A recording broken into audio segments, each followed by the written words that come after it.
Hello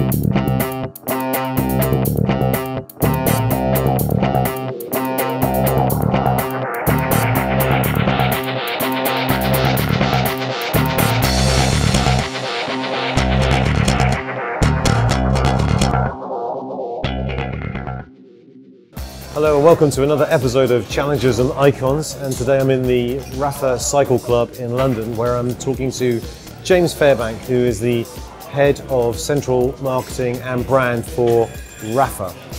Rapha was founded in 2004 by Simon Mottram, who himself was a former brand and design consultant, and it's all about Rapha creating the finest cycling clothing and accessories in the world, and it's already regarded as a modern icon of cycling. In January 2013, Sky Pro Cycling announced that Rapha would become the official clothing supplier, taking over from the sportswear giant Adidas. Well, Rapha is now a global, even luxury online retailer, and Rapha serves as both an emporium of performance roadwear and a home to inspiring content that's all about celebrating the glory and suffering of road riding. James is a passionate and committed road cyclist, and prior to joining Rapha, he was the head of marketing and retail at Carhartt UK. Well, James is highly regarded as a cult brand marketer and has gained success through his emphasis on playing up lifestyle to garner recognition for his brand. He's increasingly in demand as a speaker on the global stage, sharing his views on brands and business and life on such prestigious platforms such as PSFK. So it was with great pleasure that I welcome James to Challenges and Icons today. Well, it's great to be here at Rapha, and welcome James to Challenges and Icons. Very nice to meet you. Good to meet you too. It's a great environment we're in here. I was here on Sunday watching the Milan-San Remo race. It was a fantastic experience seeing how the whole Rapha brand and its loyal fan base kind of gets engaged with it all. And it strikes me that this is a really dynamic brand. It's really been set up to challenge, I think, all sorts of different things. And from your point of view, challenging yourself through the sport and through marketing is clearly a part of your makeup and what's come through into the brand. So can you just talk to us about the challenges that are driving yourself and Rapha? Yeah, certainly.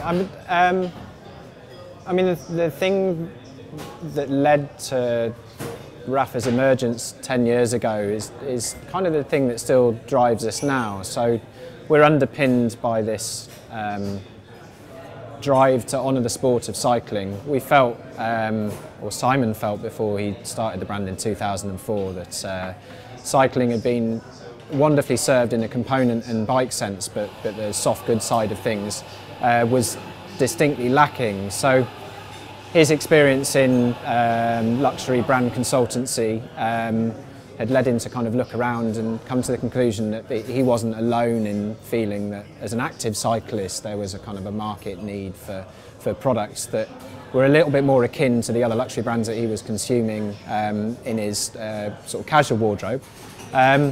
So that was kind of customer insight was really the catalyst for Rapha, and the idea of honouring the sport through the creative approach in terms of the film that we produce or the photography is kind of the thing that still drives us now, and it's still the thing that we find most challenging because we kind of truly believe this to be the greatest sport in the world, and our approach to marketing is to try and encourage and explain that to as many people as possible, whether they be kind of people new to cycling or people who've been involved in the sport for 20 years plus. So to try and show the amazing characters, the wonderful stories, the amazing archive photography, the heroes and the villains is kind of a key part of our makeup.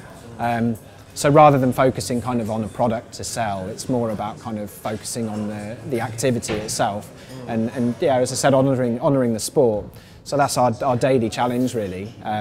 That kind of coupled with an attention to detail, which kind of mitigates the expansion of the company as we grow, and you know, we're ambitious in terms of where we'd like to end up. the two things kind of balance each other quite well. If you honour the sport and make sure that the quality of the creative output and of course your products are on a parallel, then that serves our business aims. Great. And it's become this kind of wonderful lifestyle brand, if that's a phrase that you feel comfortable talking about. And I think many set out to try and make a lifestyle brand but fail. But I think a lot of your fans and would say that this is almost like the ultimate lifestyle brand in the world of cycling. Just interested to hear what your definition is of a successful lifestyle brand. I think it would be any one that has an emotional connection to the end consumer, anything that actually works on a level that sort of transcends the products that you're trying to sell, and trying to make sure that it's relevant to people not only in a kind of obvious clothing sense, but beyond that in terms of kind of the coffee you drink or the the artwork you have hanging on your walls or your daily routine, kind of all of those things, making sure that the brand's present at all of those kind of points throughout the day. That to me is what we try and aspire to be, and I guess my definition of a lifestyle brand would be one that has a true and valid emotional connection with the end consumer. Okay, well there's clearly that's happening here, and not just here but online and all the different touch points of Rapha. And I think as Rapha expands and continues to innovate to for the performance market for the dedicated cyclist, but also there's got to be a temptation to appeal to a broader audience. What are the tensions and challenges there as you inevitably grow your business? Do you feel there's a risk that as you kind of appeal to a wider audience, there could be a risk of potentially diluting what you offer, or how do you manage that? Yeah, I think it's a sort of a recognised consumer characteristic that people like things to be their little secret. So then as you grow as a brand, obviously it's impossible to kind of balance those two things. So I think there are two ways that we try to mitigate this, is the attention to detail. So making sure that the quality bar is maintained across everything that we do is really important, and that's linked to how the business is structured. So retaining control of our business in terms of whether we're retailing online, and that's about 80% of our business is through our website, or through sort of spaces like this, which are 100% owned and controlled by us, which is a further sort of 10% of our business. If you have those two sort of business to consumer aspects completely controlled, then it means that you can control the rollout and you can control the way that people are perceiving you. So the physical environment, the rides that people go on, the film that they see on the website or the photography that they're consuming. And I think it's difficult for people to criticise if you're still producing work that kind of established you in the first instance. So yeah, those would be the two ways that we try and cope with increasing ubiquity. Yeah. So the attention to detail that you've just been talking about is very prevalent in all the different touch points of the Rapha brand, from your website to the films that you do to the clubs and clearly the garments. Thinking about design in the big sense of the word design and creativity, how important do you think that is to building a brand these days? So I think the design is completely fundamental to our business, simply because owning those relationships with the customer from kind of our business straight through the end consumer, it kind of has to be relatively seamless from the website through to the packaging that people receive, through to the impact mailing that comes with, through to the films that they'll consume online as also. But it's also, when we started kind of going back to that point of honouring the sport, making sure that we kind of made design that designers would appreciate, and then hopefully they kind of look at it and then look at cycling in a different light and reconsider their participation of it. And that's probably something that we apply to all of the creative areas that we're involved in, so we try and make film that filmmakers might enjoy, or photography that photographers might enjoy, because honouring the sport is part of kind of moving it forward creatively. So it kind of covers the entire creative gamut, to try and make sure that we're doing a good job of taking our sport further. rather than kind of just focusing on kind of key products. Yeah, you know, your role that you have is about driving the brand centrally, and you have a view of pushing out creativity from a central source. And we've read that you only work with selective creative partners to help you facilitate your brand.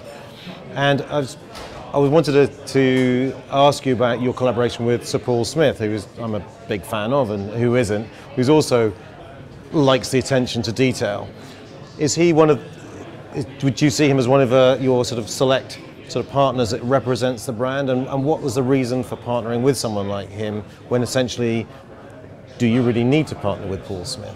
Yeah, I mean, like a lot of things that we do, it's kind of driven out of consumer insight and an interest amongst kind of the senior management of the company to do something with Sir Paul. So we first got together in 2007 when the tour last came to the UK to do a jersey and a cap together.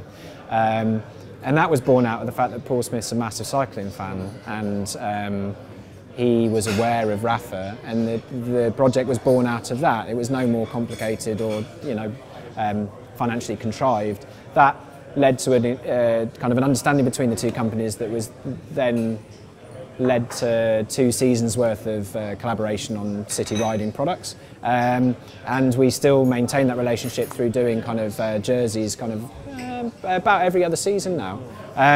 But really it's born out of Sir Paul's love of cycling. Like I always remember a quote of his from an interview, and he says he's never happier than when he's kind of sat on the step of a place in Italy, you know, listening to either watching the sport on the television or kind of just passing the hours that way. And because he understands it and gets it, you know, he's really close friends with Mark Cavendish. He's got an amazing jersey collection and an amazing collection of other ephemera. It felt like a very natural association, and collaboratively that's really how we work with other people as well. So whether it be in an individual freelancer sense, so we got together with the photographer who shoots our campaigns, Ben Ingham, back in 2004. He still shoots all of our main campaigns now. And he just stopped shooting fashion because he stopped enjoying doing it. But we were introduced, or rather Simon was introduced to him through a mutual friend. And Simon came clutching this book, which is called Intimate Portraits of the Tour de France, and it was a load of photography of kind of key figures in the sport, but they weren't actually riding bikes. They were kind of, they were off the bike. They were kind of shown in having a massage or kind of in bed in some instances, or crashed by the roadside. And so Simon went to Ben and said, oh, you know, it's the emotional side of things that I need you to bring to the photography. Yes, the products are a character within this photo shoot, but the key thing is the place or the faces that you're going to portray. And Ben got it immediately and managed to translate it very early on. But then we realised that Ben knew way more about photography than we did. So then to drive our photography forward, because the brand's parameters have been clearly set, it was like, well, Ben, just go and make your best work for us, because that would serve his sort of role well, and it would serve his career well, but it also serves our aims too. And it's, I mean, partially financially driven, certainly in the early days, because we just couldn't afford to go to a big name and say, right, we want you to shoot the campaign. But there's some wonderfully gifted creative people, and the brand was well enough defined to allow people to kind of come and do work for us and say, look, just make your best work. Here are the parameters, do you understand them? Yes. Like, go away and make your best work for us. And that approach still works for us, and it allows us to kind of work in a truly symbiotic way with kind of designers or filmmakers or writers or photographers, and it's really, really important. It's absolutely key to our success. Sure. And the creative output is prolific, and it's, you know, you can really feel the sport coming through in all sorts of different ways, and I love that idea that it rather than it being potentially what I see taking place in other areas, a cynical partnership, it was more of a passionate partnership between someone like Sir Paul Smith and Ben the photographer, you know, that made it all kind of work. So you're 10 years on now, and what a success story it's been so far.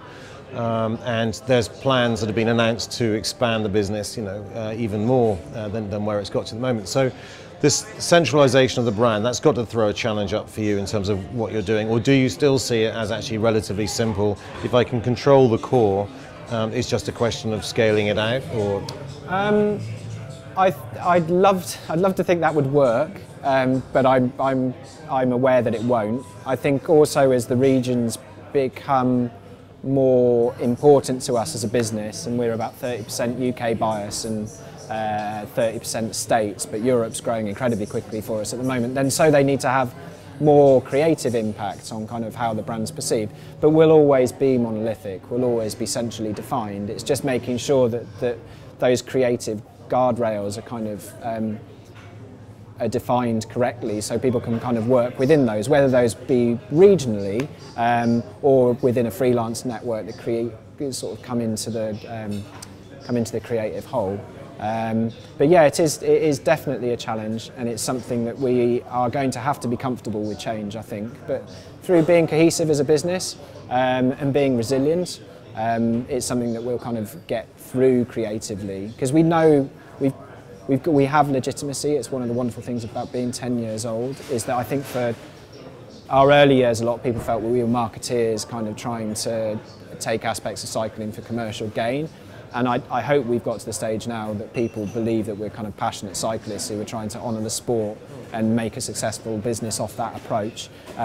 So having won that sort of hard-fought fight, I think the next period is making sure that we don't lose that legitimacy through ubiquity, and just making sure that quality is maintained is probably key to that.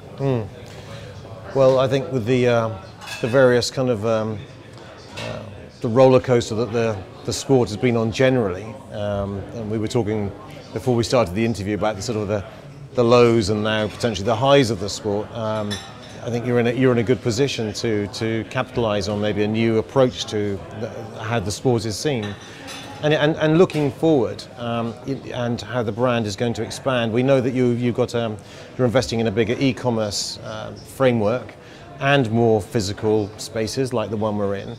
And do you see that as the future for the brand? This kind of symbiosis of both the digital space and the physical space, and what more might we see happening in that area? Yeah, absolutely. The two things have to move far closer together than they currently are. I mean, we're a data-rich business that uses data quite badly.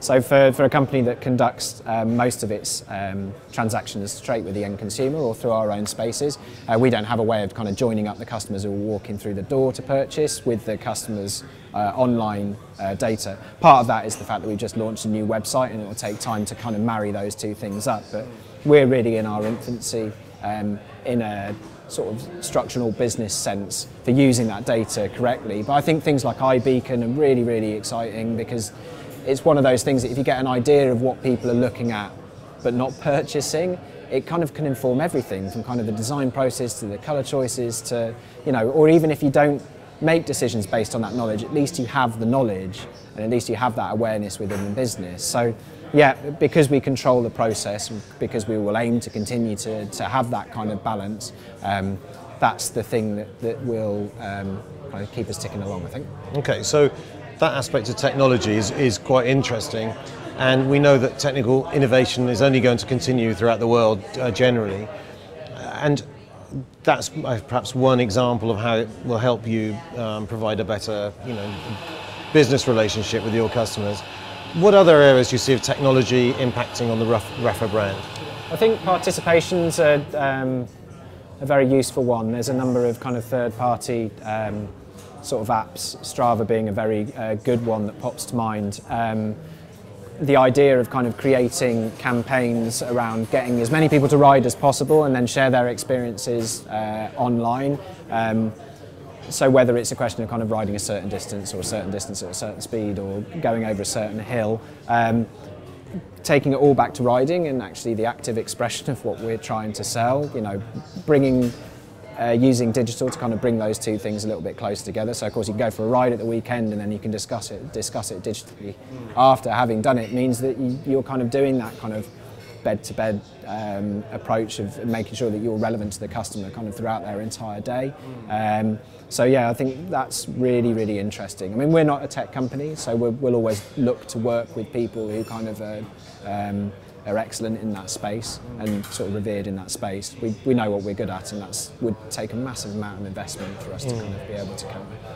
So it kind of relates to another aspect of the business which I see unfolding, which is sees you in connection and engagement with your supporters, through a community such as the cycle clubs that we're in and offering holiday packages. Yeah. Can you tell us a little bit more about how this is going to be beneficial to the brand and other ideas that may be unfolding? Yeah, I think Simon, if he wasn't working here, which I couldn't imagine, I think he'd be spending his entire life on a randonnée. So it'd be one of our holiday offerings, which is kind of the idea of either doing the Raid Pyrenean, which is kind of riding from Biarritz to Collioure, going across the spine of the Pyrenees, and kind of staying in beautiful accommodation and eating extremely well, but then riding hard during the day. That would be that is his ideal life. And the thing that he kind of rides the rest of the year to kind of be in a decent condition to be able to achieve. So it made perfect sense for us to own kind of the ultimate expression of how we see the Rapha brand. So we worked with someone third party to deliver travel and then took it in-house last year because it was like it's something that's so close to our hearts. We kind of have to own it completely. So yeah, that side of things, along with ownership of almost complete ownership of other parts of the business, from distribution to the way that the website looks, that will pave our expansion for sure. Just making sure that we have control over it and the quality is maintained. So let's talk about the competition, because I guess there's you've challenged the big boys. You're sponsoring Team Sky Pro, having replaced Adidas. And Nike has kind of had a sort of like a falling out with the sport, I guess, after the Armstrong sort of doping scandal. But the competition's got to be watching you and seeing a very successful brand build a real connection. And you've got this sort of luxury sort of feel about you as well, which is quite amazing for effectively performance gear to be seen as a luxury kind of brand. So, do you see more brands kind of come into your space? Are you worried about what the big boys are up to? I think it would be foolish to ignore the rest of the market, but it's certainly not something that consumes us, simply because we're probably more involved with marketing the sport itself than we are kind of trying to sort of take market share off competitors or kind of dominate certain aspects of the market. I mean, to draw a parallel, I think what Nike did with running and where that took them to as a brand it's an incredibly aspirational thing to think that we could do the same within cycling, and take a pursuit and make that so central to the brand that we became all about it, and then that led to a brand which really has some kind of clout and is revered in 10 and 20 years' time.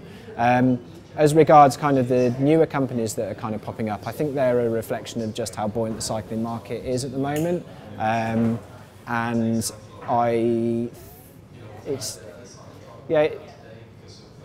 the smaller ones are not such a concern. I'd be very worried if Nike suddenly turned their guns back to cycling. But the problem with cycling is it has a checkerboard past, which scares a lot of the large companies off, which is why Nike pulled from cycling in the first instance, and why Adidas left as well.